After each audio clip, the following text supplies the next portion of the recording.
What exactly is pizzicato bass technique in jazz and blues? Imagine the deep sound of a bass that feels almost like a rhythmic heartbeat. That's what pizzicato brings to jazz and blues music. It's a way of playing the double bass by plucking the strings with your fingers instead of using a bow. This method creates a lively, percussive sound that helps drive the groove of the music. When jazz and blues musicians use pizzicato, they typically use their right hand fingers, mainly the index and middle fingers, pulling the strings sideways. The thumb often rests on the side of the fingerboard to keep things steady. The goal is to make a clear, sharp attack where you can hear the finger hitting the string and sometimes even the fingerboard. This adds a little snap or pop to the sound, making it stand out in the band. There are different styles of pizzicato in jazz and blues.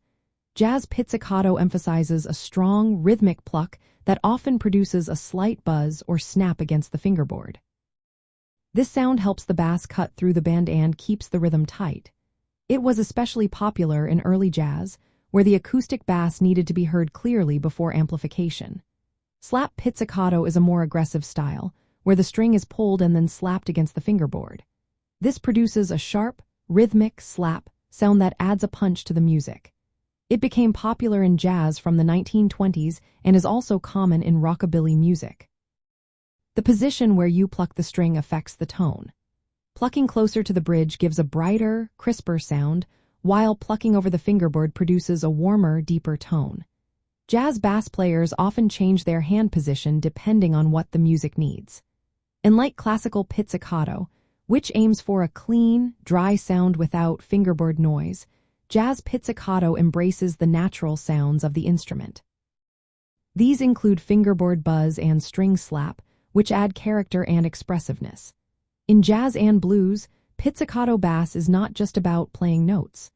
It's about creating a rhythmic foundation that locks in with the drums and helps shape the overall feel of the song. The percussive quality of pizzicato makes the bass stand out, especially in acoustic settings where every sound counts. So, in simple terms, pizzicato in jazz and blues is a finger-plucking technique that produces a lively, rhythmic, and sometimes slightly noisy sound. It's a key part of the style's groove and tonal character, helping the bass to be both a harmonic anchor and a rhythmic driver.